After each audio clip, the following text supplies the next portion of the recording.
Chers auditeurs, bonsoir et bienvenue pour cette nouvelle édition du Parole à notre évêque sur RCF Limousin. Je suis avec Monseigneur Pierre-Antoine Bozo, évêque de notre diocèse, pour faire un retour sur l'actualité. Bonsoir Monseigneur. Merci de m'accueillir. Donc alors Monseigneur Charles Dayan, représentant de la communauté juive de Limoges pendant de nombreuses années, est décédé la semaine dernière à l'âge de 86 ans. Il avait à cœur de renforcer les liens entre les différentes communautés religieuses, dont ceux avec notre diocèse. Pouvez-vous nous expliquer de quelle manière l'œcuménisme permet d'unifier les différentes églises qui la composent? Quels sont vos liens aujourd'hui?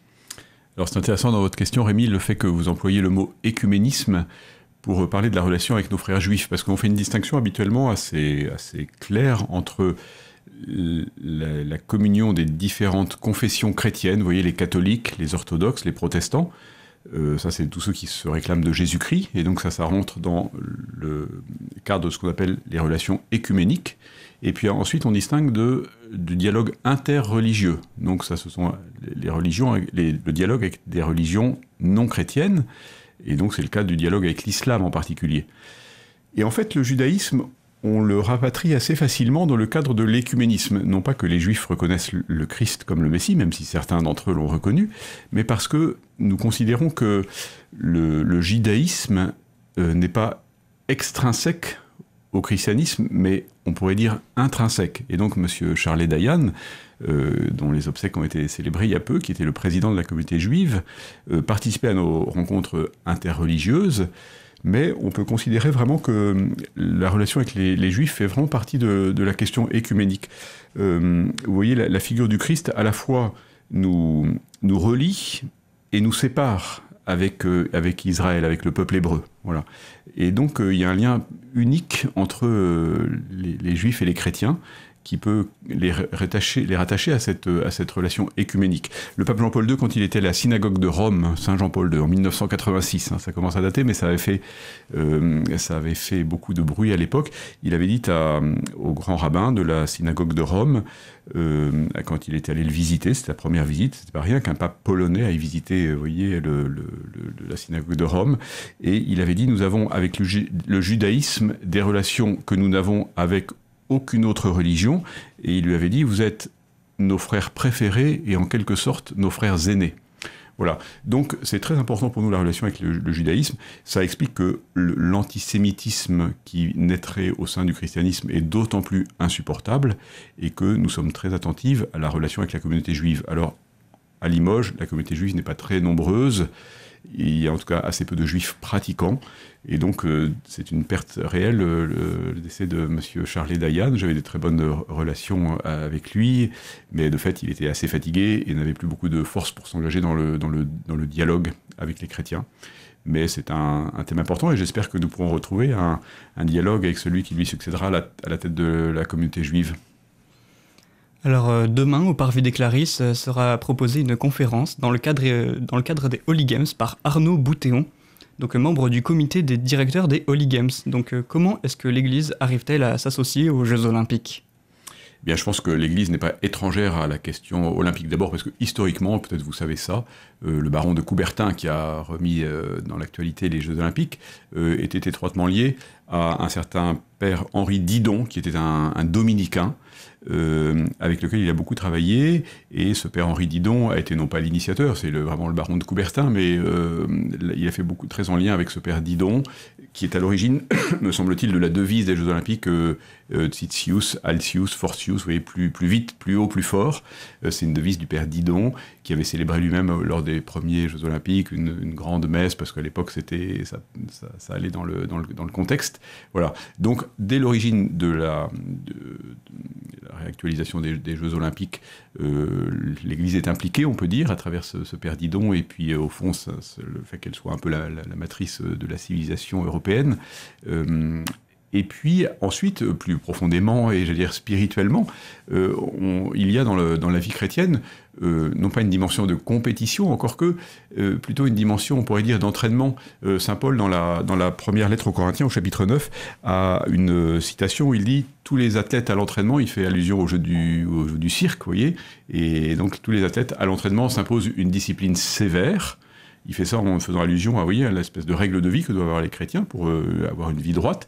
Donc tous les athlètes à l'entraînement s'imposent une discipline sévère, et eux le font, dit saint Paul, pour une couronne qui se flétrira, et nous pour une couronne qui ne se flétrit pas. Donc vous voyez, saint Paul fait le parallèle entre la compétition des athlètes et la discipline qui leur est nécessaire pour réussir à gagner un prix, et donc une couronne de laurier qui se flétrit. Et nous, au fond, nous avons aussi une exigence d'entraînement à la vie chrétienne. Il y a une dimension d'ascèse, comme un athlète doit avoir une certaine ascèse de vie. Vous voyez, il ne faut pas qu'il mange trop, sinon il sera trop lourd pour gagner la course. Et puis, il faut qu'il court tous les jours, qu'il pleuve, qu'il neige ou qu'il vente. Eh bien, le chrétien, de la même manière, il s'impose certaines règles de vie, non pas pour le plaisir de discipliner son corps, mais en tout cas, s'il s'agit de discipliner son corps, c'est parce qu'il a un but dans sa vie et qu'il veut l'atteindre, et que donc il veut en prendre les moyens. Et de cette manière-là, on peut faire un parallèle assez fort entre la discipline sportive et, on pourrait dire, l'ascèse chrétienne, ou une forme de discipline de vie chrétienne. Et puis, dernière chose, parce qu'on pourrait parler longtemps de ce sujet, mais ça dépasserait notre temps de parole, dernière chose, c'est que dans la vie sportive, il y a aussi, justement, il y a la compétition individuelle. Et alors là, normalement, le chrétien, son but, c'est pas d'être plus fort que l'autre, c'est d'aller vers le royaume. Et c'est là qui est intéressant de comparer aussi, ou de prendre de faire le lien entre le sport comme sport collectif et la vie chrétienne. Vous voyez, la vie chrétienne, c'est une vie communautaire. Donc c'est les uns avec les autres qu'on peut gagner, j'allais dire. On a besoin les uns des autres, comme dans une équipe de foot, de basket ou de rugby. On a besoin les uns des autres pour gagner, et que ceux qui jouent trop individuels, ils desservent l'équipe. Et ceux qui, dans l'équipe, vous voyez, commettent des fautes, ils desservent également l'équipe.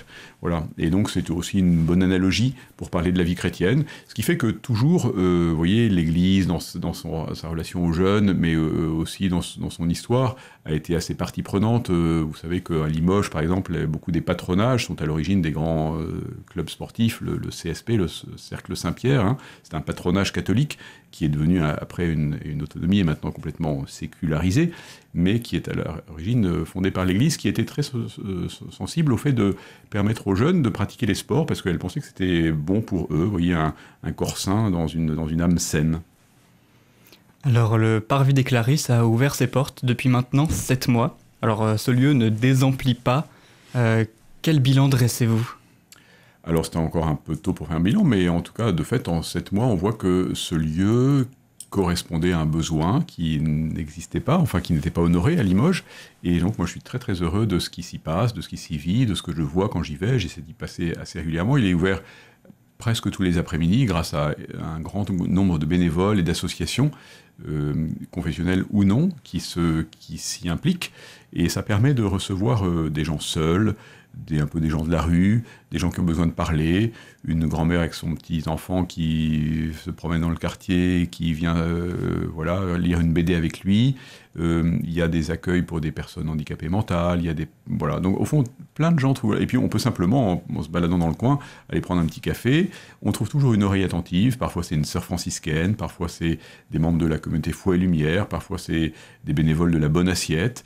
Donc selon les jours de la semaine où on va, on est accueilli par des gens différents, mais qui sont là pas pour faire du chiffre d'affaires, pas pour remplir la maison, mais pour accueillir ceux qui s'adressent à eux, et pour être surtout à l'écoute. Vous voyez, c'est des gens qui sont là pour être attentifs, et au fond, il y a beaucoup de gens qui ont besoin de parler, qui ne trouvent pas tellement de lieux où parler, et puis il y a souvent des rencontres assez improbables.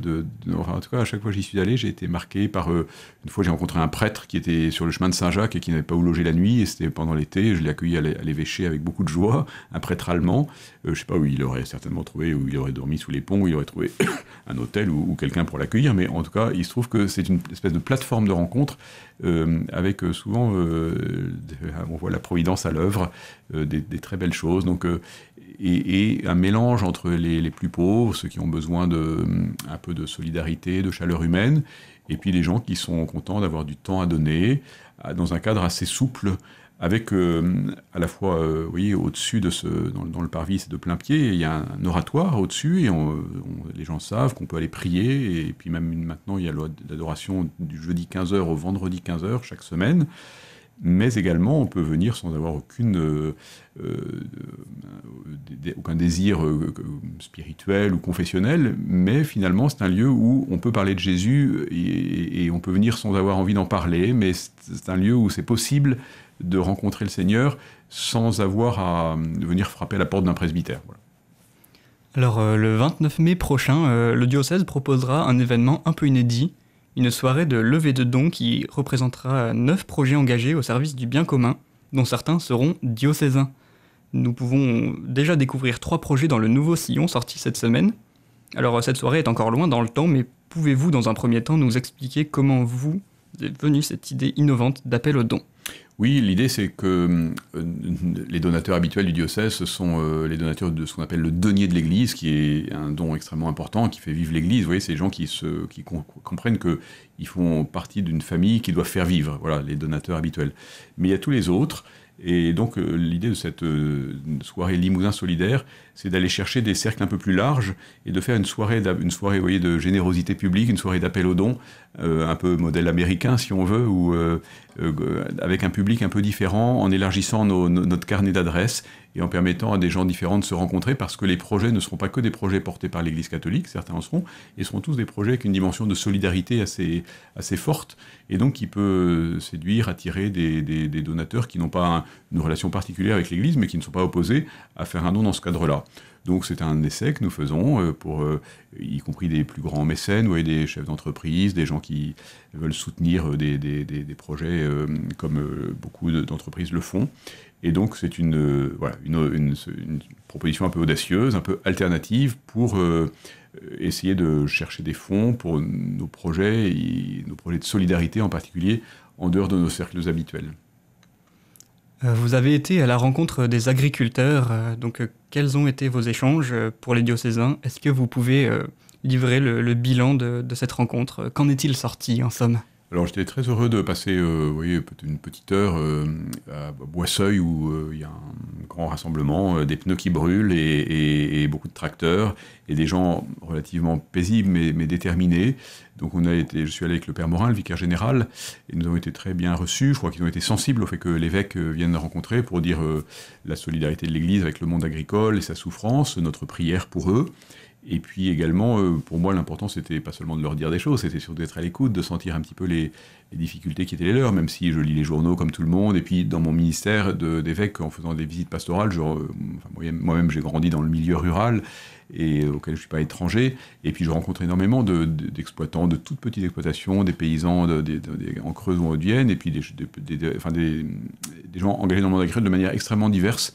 Donc, j'ai évidemment déjà un peu des idées sur la question, mais là, c'était intéressant de voir ces gens qui se confrontent à ce bras de fer avec l'État, disons, et le gouvernement pour essayer d'obtenir des améliorations de leurs conditions de vie, qui sont de fait extrêmement difficiles aujourd'hui, pour des tas de raisons qu'il ne s'agit pas pour moi ici de rappeler, mais en tout cas, ce sont des gens qui sont souvent en grande détresse. On sait qu'il y a un nombre de suicides d'agriculteurs extrêmement fort, et hélas, cette détresse manifestée par des gens qui attendent à leur propre vie n'a pas suffi à réagir, à permettre au gouvernement de réagir. Donc là, il y a cette espèce de coup de force qui a comme mérite, je trouve, et il faut le souligner, d'être relativement maîtrisé, c'est-à-dire qu'il n'y a pas de dégradation des biens publics, ils sont assez attentifs à cadrer leurs agriculteurs, enfin les personnes des différents syndicats agricoles, pour que ça reste une résistance civique. Voilà. Donc j'espère que ça portera des fruits et que ces gens qui font vivre le territoire, les paysans et le pays, il y a un lien fort. Et puis pour nous, chrétiens, évidemment, qui avons un lien très fort avec l'idée de la création et du respect de la création et de la beauté de la création, il y a là une espèce d'affinité forte, et on le sent quand on va... je l'ai senti en allant visiter cet agriculteur, ils sont très sensibles à ce que l'Église représente, comme d'abord parce qu'ils se souviennent que la jeunesse agricole chrétienne, le syndicalisme agricole, enfin et la jeunesse agricole chrétienne catholique a beaucoup compté pour eux, et puis que, vous voyez, Laudato Si du pape François, notre lien à la terre, est quelque chose d'important. Donc c'était une belle rencontre, je crois qu'ils ont été touchés, et moi j'ai été touché de comprendre et de sentir un petit peu leur détresse. Et puis de leur assurer de notre prière, qui n'est pas le moindre de ce qu'on peut leur apporter. Merci Monseigneur pour ce temps d'échange. Merci en tout cas. Rémi. Chers auditeurs, auditrices, c'est la fin de ce Parole à notre évêque. Vous pouvez retrouver l'émission en vidéo sur la chaîne YouTube de notre diocèse. Très bonne soirée.